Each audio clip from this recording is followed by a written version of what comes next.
G'day everyone and welcome to my round 8 AFL fantasy wrap-up video. It was an okay round for me. I scored 20.58, which seemed to be around the par score for the round, if not slightly above par, which is nice. I moved up in the rankings around 1,500 spots from around 7,500 to 5,864th where I'm ranked at the moment. So look, it's obviously not the ranking I'd like to be. I'd like to be much higher in the rankings than that, but yeah, it's always nice to improve your ranking after a round. So now I'll look back at the trades that I made going into this week, and yeah, they were Josh Ward all the way down to Cooper Stevens, a pretty big downgrade there, and yeah, that gave me a lot of cash to then upgrade Nick Dacos all the way up to Clayton Oliver. Now, Nick Dacos obviously went okay this week, but yeah, I don't regret trading him. I ended up bringing in a gun midfielder, a pretty much top 8 midfielder in Clayton Oliver, and yeah, the main reason I chose to bring in Oliver was he just has an awesome fixture coming up. He has the Eagles and North in his next 2 games, so yeah, I thought he was right for the picking this week, Clayton Oliver. So yeah, pretty happy with my trades there overall. So now I'll look back at my team and how it performed this round, starting in the defence. Jack Crisp, 111, continues to get it done at the moment. Jack Crisp, another massive score from him, and yeah, he's a rock at D1 for me at the moment, so hopefully he can keep up his consistency. Lockie Whitfield, 93, I think we'll take that from him. He's playing a lot up forward now, so a new role from him. Yeah, it's not going to produce great scoring, but yeah, I think we just got to roll with him now, and at least he's hitting 90 each week. James Sicily, 88. Not as high as he has reached in the last couple of weeks, but yeah, we take that from him every day of the week. Daniel Rioli, 62. Disappointing week for Rioli. His form has kind of tapered off a little bit in the last couple of weeks, and yeah, he's one that's definitely on the chopping block for me this week. Yeah, probably look to trade him out either this week or the week coming after that. And then I got George Hewitt there. Now, I actually looped Paddy McCartan's 86 onto my ground, and yeah, it was completely unintentional. I just happened to have the emergency on McCartan, and as I was watching that game, saw him absolutely dominating, taking heaps of intercept marks, and yeah, realised I could actually loop his score, which was 86, an awesome score, onto the ground, and yeah, I ended up throwing Kadeem Coleman down to my forwards, who would have been in that position, and yeah, took Paddy McCartan's score, so ended up pocketing an extra 30 points there, so very handy move, that one. Nathan O'Driscoll, 65, I think we'll take that from a rookie, and yeah, he was basically on my field covering for George Hewitt again, and yeah, I'm actually looking to trade out O'Driscoll this week. Probably is a bit early, but yeah, I think there's an opportunity there to make some cash to make another big upgrade this week. Now on to the midfield. Andy Brayshaw, 134. He was just awesome, Brayshaw, and yeah, continues to deliver each week, and yeah, just an absolute machine. So yeah, he definitely set up the round for me on Friday night. Ben Keys, 98. A little disappointing from Keys. He hasn't exactly set the world on fire since I brought him in a couple of weeks back, and considering there's a lot of other midfielders around his price and a lot cheaper even, that have just scored much more than he has in the last couple of weeks. So probably wasn't a great move paying almost top dollar to bring him in a couple of weeks back, but hopefully he can start putting those big 130 scores that he's capable of in the next couple of weeks. Bailey Smith, 100. Slightly underwhelming again from Smith, but I guess I have very high expectations of him, as when I brought him in he was pumping out 140s, even 150s, and he's kind of just managed to hit just that around that 100 mark ever since I brought him in. So I think maybe I'm a touch harsh on him. We probably just take that score from a midfield premium like that, but yeah, hopefully he can get that ceiling back, because yeah, we know he definitely has it in him. And then Lockie Neal, who I had as captain this week, 113 as captain. Look, not too bad. He was pretty good in that game up to three-quarter time. He was definitely hit the ton at three-quarter time, and he kind of spent a lot of time on the bench in the last quarter, and yeah, just didn't have a great final term, which yeah, it was a little disappointing, but yeah, he's had an awesome season, and I'll just take that from him in what was a kind of difficult round for scoring this week. And then Clayton Oliver, who I brought in this week, 119. He was exceptional, and yeah, he's just so consistent, Clayton Oliver. And as I mentioned before, he has two awesome matchups coming up in the Eagles and North, which, yeah, who knows what he could score then. So happy with him. Jack McRae, 110.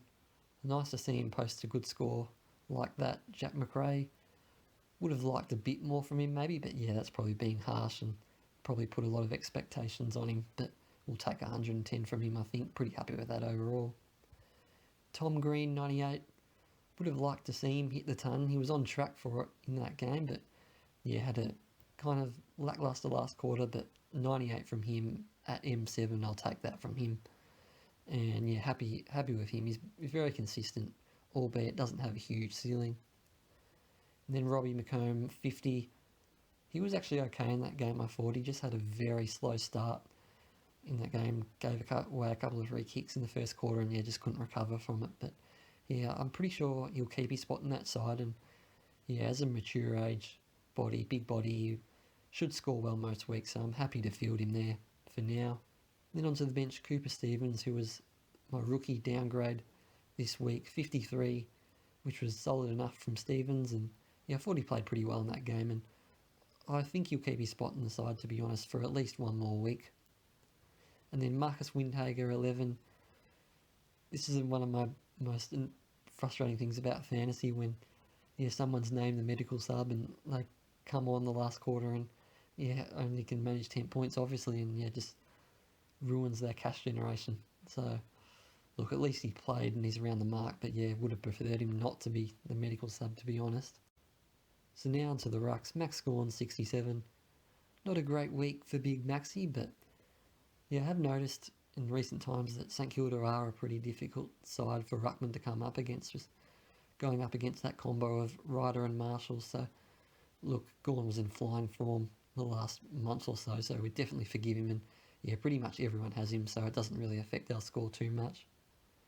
And then to Sam Hayes, 63. I was very impressed actually with Sam Hayes in that game. I thought he played really well, and he's actually a fantastic tap ruckman. I noticed. I think he had around 37 or so hitouts. So if he can produce that week by week and rack up those hitouts, he should be scoring 60 plus each week, which I'll happily take, to be honest. And what I plan to do with him is actually have him as my last remaining rookie on field. I'm happy just to cop a 60 from him, as with Brody Grundy out, there's no real standout second ruck, so I'm not too desperate to make an upgrade in that area, and I'd rather upgrade in other lines to get like more elite sort of premium. So hopefully he can continue to hit 60 each week, Sam Hayes.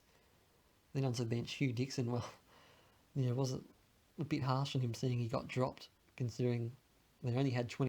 Now onto the forwards, Josh Dunkley, 62. An uncharacteristic score from Dunkley, but he's been awesome this season, and we can forgive that score. And like Max Gawn, everyone seems to have Dunkley as well, so it didn't really affect anyone's overall score this week. Adam Treloar, 90. Pretty solid from Treloar. I'll take that from him, and he doesn't have the ceiling at the moment, Treloar. Like, he's not really capable of scoring 110 plus anymore, and I'll just take a 90 from him. There's not many decent forwards out there at the moment, so happy with that overall. Stephen Coniglio, 65, is just spending way too much time up forward, and that's going to result in up and down scores all year from Coniglio. And like I said, there's not many forwards sitting on the world on fire, and most people own Coniglio, so we've just got to stick it out with him. He'll bounce back next week, you'd think. Zach Butters, 63. My word, not sure what to make of Butters. There was no excuse this time for that performance, and I really, really want to trade him out this week. It's either him or Daniel Rioli I'm looking to trade out at this stage, and he's getting the midfield time, I've noticed, Butters, but he's just not delivering. So he's far from a top 6 forward, probably not even a top 10 forward at the moment. So he's a must trade out if you can do so. Will Brodie, 104. It was nice to see him respond after a bit of a disappointing week from him last week, and yeah, he definitely took advantage of an awesome matchup against North Melbourne this week, Will Brodie, and he just amassed possessions. I think it was well over 35 possessions or something like that. So, yeah, considering the lack of depth in our forward line at the moment, Will Brodie there will be there for a long while yet. And yeah, I was thinking in the next couple of weeks it might have been time to move him on the back of his score last week, but yeah, he just continues to prove us all wrong. Does Will Brodie? So he's just been awesome. Then talking about awesome, Nick Martin 104. Not many more words to really describe this bloke. He's just been sensational, and yeah, he'll be right up there this year to win that Rising Star Award. You would think, and yeah, it's just amazing how all these clubs overlooked him, and yeah, he's just been an awesome recruit for the Bombers, and yeah, he's averaging 89 this year. Would you believe it? That is more than Zach Butters. It is, you're right up there with Adam Treloar, who are yeah two of the forwards who I kind of classify as premiums in my side, and here we have a rookie averaging basically 90. So yeah, he's just going to be in our sides for a long while yet. No need to trade him out, and you can definitely roll with him at F6 for almost a season at this stage. Obviously things can change, but yeah, he's just in super form. Now onto the bench, Kadeen Coleman, who I was meant to field in defence this week, but as I mentioned before, I ended up looping Paddy McCartan's 86 onto the field in place of him this week. So yeah, luckily I avoided his score there of 56, which was yeah a little disappointing, but it was wet at the Gabba on Saturday night, so not ideal conditions for his game style. So yeah, but I was wondering, hopefully any Brisbane Lions fans out there in the comments could help me with this one. But yeah, is his job security actually decent? Coleman, I know they seem pretty happy to have him back, but he hasn't exactly set the world on fire in the last two games. So I'm wondering if he's definitely a lock in that side. As if he happened to be dropped, it would pose a bit of a dilemma for me. So you're not too sure what his job security like, but hopefully he keeps his spot on that side because I'll definitely need him in the coming weeks. Then we have Jackson Mead, who didn't play again this week for Porton, and yeah, I think he's pretty unlikely to make his way back into that team, unfortunately. And then last of all, onto the utility position, Corey Durden, 44. That's all right from him, and yeah, he just continues to kind of be a heartbeat at the moment on my bench. So now I'll go through what my very early trade plans are, and it does appear to be very tricky this week when it comes to trading. There's plenty of different scenarios that I can have a look at this week, but yeah, my initial plans are I'm looking to trade out Nathan O'Driscoll now. It might be a little bit too early to move O'Driscoll on, but yeah, I'm actually not too sold that he holds his spot in that Freo side in the next couple of weeks. So look, it might not be a bad time to cash him in now. So if I trade out Nathan O'Driscoll and then swap Sam De Koning to the defence, now that opens up the utility position where I can bring in anyone from any positions. So then I'll bring in Greg Clark, who unfortunately missed last week due to being caught up in health and safety protocols. So all well should slot straight back into that Eagles side. And yeah, after he scored that 110 on debut, he's pretty much a must-have. And not too sure what his break even is, but yeah, it'd be very, very low. So yeah, I still think he's pretty much a must-have. So I'll make that move. And so then that leaves me with kind of two options. One option I'm looking at is to upgrade Dan Rioli to a top six sort of defender, or the other option I'm having a look at is upgrading Zach Butters to a top six forward. So at this stage, I'm looking to upgrade Butters now. That is mainly due to the fact of who I can bring in for him now. The man who I'm looking to bring in for Butters this week is actually Tim English now. English has missed the last 3 weeks, I think it has been, with that hamstring injury, but from all reports, he's coming back in the side this week. And yeah, as you can see, his average there, that would put him right in the mix to be a top six forward, and he'd definitely be a top six forward based on average at this stage of the year. And yeah, I think it is definitely a bit of a risk bringing in a guy off the back of a soft tissue injury, but yeah, if he can reproduce anything near that form he showed in the first sort of month, yeah, then he's a lock to be a top six forward, and yeah, a great pick. So yeah, I'm happy to move Butters on to Tim English, and yeah, that definitely makes my side a lot stronger. And yeah, pretty happy with my side overall. I think my defence might be a little bit weak, and that's where I'm losing a lot of my points each week. But yeah, my midfield looks pretty strong, and now my forwards definitely look pretty strong. So plenty of work to do still, but Yeah, I think I've got a lot of sort of players that I can classify as season-long keepers, and yes, a lot of top premiums in their line. So yeah, that's what I'm looking at this stage of the week. There's obviously plenty of things can change as we see kind of each week. There's always a bombshell at selection, so yeah, plenty can change. But that's what I've looked at this stage. Thanks again for watching, guys, and as always, it would be much appreciated if you could like, comment, subscribe. Feel free to post any questions. I'm happy to give a second opinion as always on any trade plans you might have. And yeah, thanks again for watching and good luck next week in round 9. Bye, guys.